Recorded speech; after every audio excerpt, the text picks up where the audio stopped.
Greetings and welcome back everyone to Factorio Beginner's Guide and to a rather expanded buffer area, which I actually think looks quite nice. Don't you? Yeah. And look at it. Yeah, it's it 1, does. 2, 4. It's all powers of 2. They're the best kind of powers in my opinion. Superpowers be damned. Right. So we have one buffer area Yes. for steel because it doesn't get used as much as the rest. We have 2 buffers for copper because it's going to get used quite a lot, but not quite as much as the iron. And we have 4 buffers for iron because the iron's going to get used a lot. Now, That's it. this is all part of a grander upgrade that we've done. You will notice over here that we have vastly improved our smelting operation. And this was necessary because the throughput of iron that we were getting on the far side of the base was starting to drop quite significantly. But that did open up some other problems that we needed to address. And you'll notice that the ore moving off the train right now is moving off in a much better way. Previously, all the ore was basically getting offloaded to one side of the belt, all of it onto one belt, which meant that the buffer chest on the left would never get emptied because we weren't going through the ore that fast. We could have, and this was part of the problem, is that we found that towards the bottom of the smelting lines, there was just no ore. It was getting used up by the top smelters, but then none of the ore was getting to the bottom ones because we just couldn't push the ore through. It wasn't a problem with how much ore we had, it was a problem with the throughput. So this is what we've done here. We have properly set, well, I say properly, again, disclaimer, none of this is proper, quote unquote. It's much better than it was last time. Yeah. What we're doing is each cargo wagon has its own output section, and that's getting merged onto a line, and then those lines are getting merged onto another line, and then it's getting brought down here, and then it's all getting split. You can more or less see what we're doing here. We've got 3 different lines that the ore is getting split onto, but 4 smelting lines. So the middle line is using up twice as much ore, so we're putting 2/4 of the, or rather 1/2 of the total ore output is going to that line, and then 1/4 to each of the sidelines. And that has just generally massively improved our throughput, but there's still more to that. Shen, do you want to cover the belts? Sure. So what you're seeing now is not only have we improved the train's output area, so we're actually putting more ore onto the belt out of the storage area in the train, but we're also improving by doubling the amount of smelting that's getting done. So we have twice as much smelting getting done, and we have tons of ore backing up everywhere. We have plates backing up on the belts. And the solution to this is not more belts. The solution to this is newer belts, new and improved. I will say that you can do it with having more belts, but that does mean you need a lot more room. And when you can simply use the room that you've got better, that's, in my opinion, generally a better option. So what we have done is we've used our wonderful research to get fast transport belts. Now, that one is actually something we've had as research for quite some time, isn't it? Because it's basically the logistics research that gives that. I think we just haven't been using them. I can't remember where. Logistics, and then Logistics 2 gives that. And we've had that for quite some time. So what I did off camera is I switched up the way that because previously we had 2 factories producing regular belts. We no longer want a stockpile of that. We want a stockpile of the newer, shinier belts. Now, this has necessitated a bit of a change. Previously, we had 2 belt factories running off just 1 gear factory. That wasn't an optimum solution. The gears were being used up a little bit faster than were being produced. But the red belt factory needs 5 gears and 1 belt. So I did have to update this a little bit. But we now have a stockpile of red belts. So I'm going to take half of those. And I'm actually going to get rid of the assignment of yellow belt on my hotbar, if I can just remember how. There we are, control. Aavak. Yes. Emergency. What's There's wrong? a spitter, and he's not dying. Kill it. He's dead. Shoot it. We need some turrets down here. Okay. Did it actually get all the way there? That's actually pretty impressive. It did. We'll have to find out where he came from. But anyway, we'll talk about that, we'll set that a little up later. Now, just to cover how the belts are moved around, I think I've mentioned this before, if you middle mouse click on your hotbar when you've got something there, it'll reserve it for just that one type of item, and I no longer want yellow belts on there because we've got red belts. Why would I have the yellow belts when I've got a better option? To remove it, you control middle mouse button just to take off the the forced assignment. Nothing else can occupy that spot now except for red belts. But let's go and see how that is going to affect the throughput. Because that is really the issue here. We've got more than enough, it's just not getting moved fast enough. So I think and you can it's tell about here that it's getting really clogged up. Well, you can tell where the place is that you need to actually start upgrading belts, and that's obviously right here. We have smelting factories that are trying to put their plates, their finished plates, onto a belt, and they can't. They can't put it on the belt. All of these smelting factories are doing nothing because they can't put their plates on the belt. That means right here we need faster belts. Yep, guaranteed. Now with the transport belts, there's also upgraded splitters, upgraded underground belts, because underground belts are effectively just regular belts. They're just underground, obviously. So we'll actually make a bunch of these as well. And we'll upgrade all of the things along this belt where we can. But you can already see that this is moving a lot more of the iron along this system, and that is a big thing for us. It is going to generally improve everything on the other side. Now, the reason why we needed to do all of this now rather than later is we're about to start using a lot more iron down there for a few different projects. Shall we go and check them out? Have we upgraded the belts along the... We haven't upgraded everything yet. I'm still working through that at the moment. Let me just... I have some red splitters prepared, so I'm popping those in. Awesome. If you do the red splitters, I'll do the don't have the red undergrounds. Yeah, perfect. That's fine. Teamwork. It's almost like we've done this planned ahead. I know. Crazy. But we didn't. Genuinely, no. We actually didn't. Okay. I have some more splitters here, so this is perfect.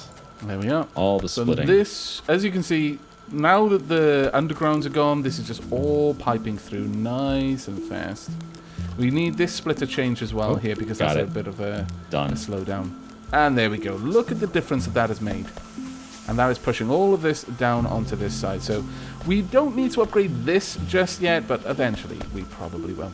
Right. The main issue we had was just back at the smelting area. Yeah. And now it's all moving down to the rest of the factory where it can be used as needed. So we left off last time talking about sulfuric acid and batteries and using our oil products for some easy recipes. And what we're going to do right now is plastic. What we did is upgraded all of our fuel area to fuel blocks in the last episode. And now we're going to make use of this coal, which we otherwise are ignoring at the moment. So how do we make plastic?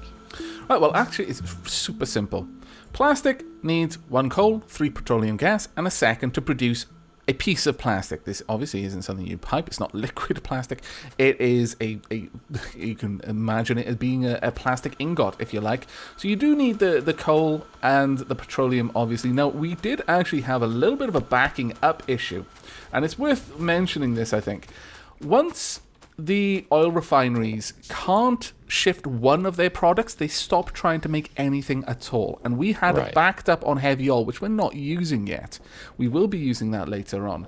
So as a result, we weren't producing light oil, we weren't producing any more petroleum gas, but we were using petroleum gas quite heavily. So we had to just make a little bit more storage for heavy oil, just so that we could continue processing and getting things moved along. Now, so don't be surprised if your oil industry just shuts down. Track down the problem, take a look at your tanks, your storage tanks for each type of oil, and see which one is full. They have little bars on the outside to make it really easy to see when they're full. So we just added more storage for heavy oil. We'll deal with heavy oil later on, because later on we'll be able to turn it into other forms of oil.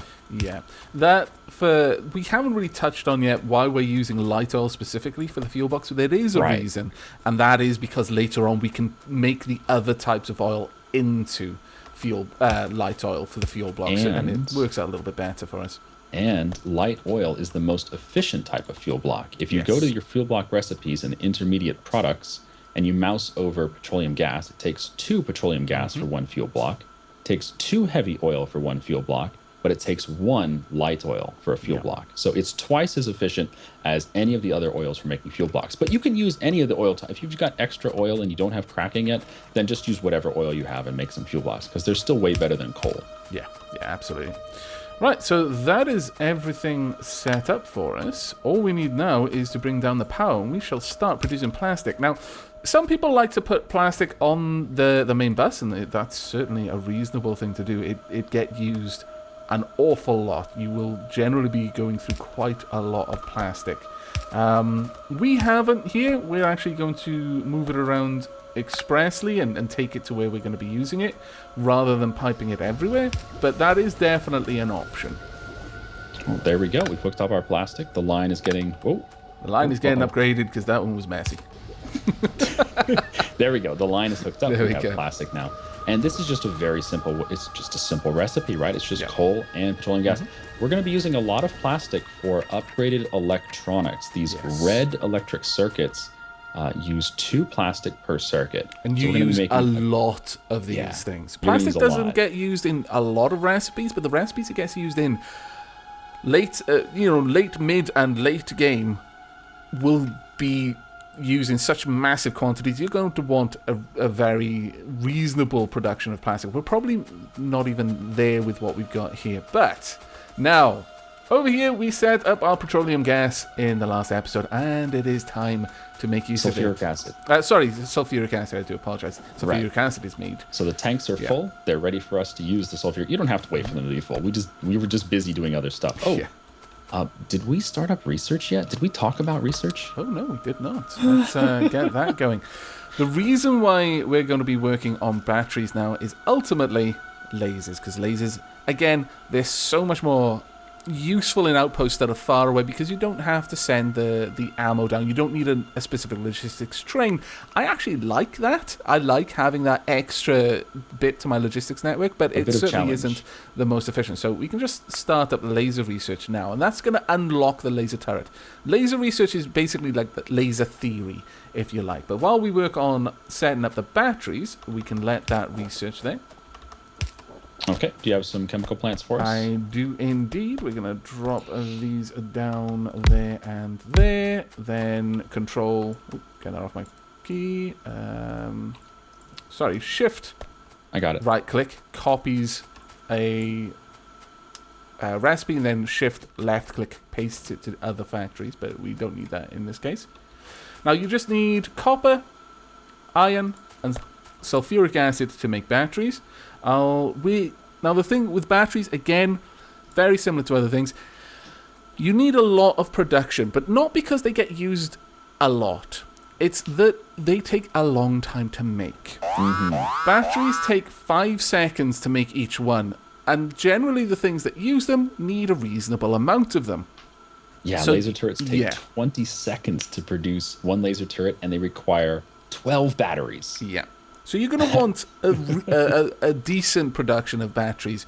5 would give you 1 a second. So keep that in mind as you're balancing things out. We're probably going to end up with 8 here, but we're going to leave enough room that we can expand this because we probably will want to later on. But for the sake of demonstration, this will be adequate, I think. Bring up some power. Yeah, we're probably going to want to use the the medium poles here because they're just not going to be, the basic ones aren't going to be good enough. I'm going to need some copper, my lord. Been ages since I've needed to pick up any resources. There we are, and we can get smaller ones over here should be fine. Yeah, smaller ones would work. There we go. Right, now, as we said, it takes 5 seconds to make each battery, which is why it's going to take a while to get through here. Once all of that is done, then we can start looking at lasers, and the laser theory research is just about to be complete. Fantastic. Laser turrets are researching. There we are. We can also now start looking at a couple of other things as well. We're going to eventually want to look at solar power and that sort of thing. But the first thing we're going to want to go for is definitely lasers. So I'm going to start that research going.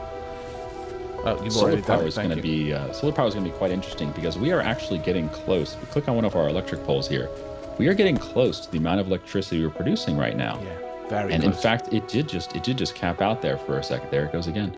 So what this tells us is that we need to start doing either more steam production, or we should research solar and start working on that. And one of the advantages of solar is simply it doesn't provoke the biters. It doesn't produce any pollution at all. No air pollution and no sound pollution. But I will just drop down 2 extra steam engines because we've got enough boiler capacity to handle that. So I'll just quickly put that down just for now. But we are going to want to look at other sources of power in the near future, I think. We're getting attacked at the copper field again. Okay, well, right. What I'll do then is I'll quickly go and set up a little bit of defense down there. Wow. Oh, they're dead. Persistent. If you repair those walls, I'll just put down some guns turrets here. That shouldn't be a problem. We'll delete this. Get these turrets out of the way, or the trees out of the way. Thank you very much. And we will get this going. Probably just give us a little bit of room. Something like that will do. At this point, we're quite practiced in setting up this particular design. We've done it a few times, yeah. I don't have ammo, though. Do you have ammo? We have ammo being manufactured up top. I'll grab it. Probably just bring that I'll down. grab it, yeah. So this is another reason why laser turrets are going to be beneficial, because we just don't have to go back and get ammo all the time. It's like, yep, there's the laser turret. It has electricity. You're good to go. Yep. Now, one of the other reasons why we really need to get plastic set up sooner rather than later is that we are very, very soon going to be wanting to upgrade to electric furnaces. That way we'll reduce the strain on our fuel blocks, because of obviously electric furnaces drawing from the boilers themselves or the solar power plants, which don't use fuel. So you can really start to decrease the amount of consumption that's going on there. But electric furnaces require advanced circuits, the red circuits. So this is an opportunity for us to sort of explain the whole process. Like, we didn't do this research earlier because we couldn't build these because we didn't have plastic being produced. Now that we're producing plastic, we can start doing the red circuit production, which will allow us to do electric furnaces. Right. Okay, and we will begin the electric furnace research now. Now, this one is going to take a little bit longer, twice as long, because it takes twice as many science packs of both types. So we're going to let that go on. I'm going to just destroy this. Can I destroy this rock? Jen? It's not a rock. It's not there. Oh, isn't it? It's not physical. Damn it, I thought it was a rock. Bloody game confusing me. Right, let's get these all set up as well. Let's expand our battery production. We're going to need it, so we may as well pop this down now. Sounds good. We can just split things off up here as we have done. We'll have a basic splitter. You know what? I do need to get rid of a lot of well, there's no point in using the regular belts at this point. You can happily mix and match them. It's no issue. That one. Sorry. It's okay. Pop that one there. But once you've upgraded to a type of belt, there's really no particular reason to worry about using the alternate belt type that you've got. And you'll notice it'll start to spread them out a little bit, which is kind of funny to watch. We're going to need some underground belt here. I'll get the piping going. Back. Thank you very much. That would be wonderful. And there we are. Now, we chose here to have two separate belts. You could have easily set them up to run on a single belt, just iron on one side, copper on the other. It wouldn't have been much of an issue there. Actually, what I can do here... I'm out of underground belts. I'll pick some up. Or underground piping. This is where it's nice to have all these things being produced automatically. You just walk over and be like, oh, I need some pipes. Here you go. There we go.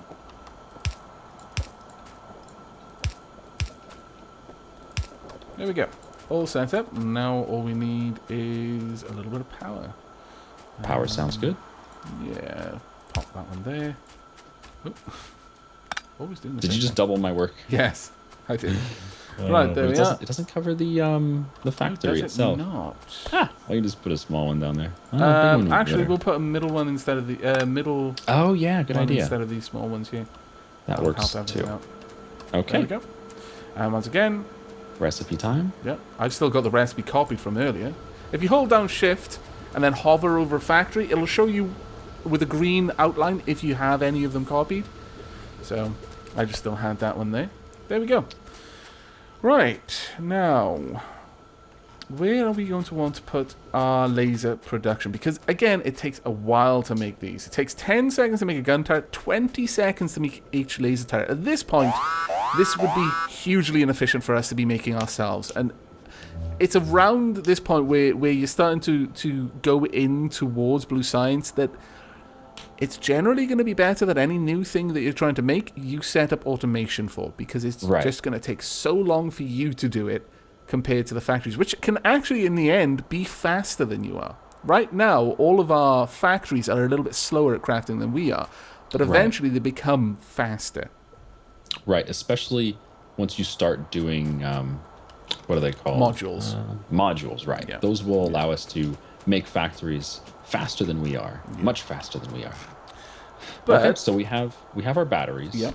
So the recipe calls for batteries, electronic circuits, and steel plates. Yep. We have the steel on the main belt. That's easy done.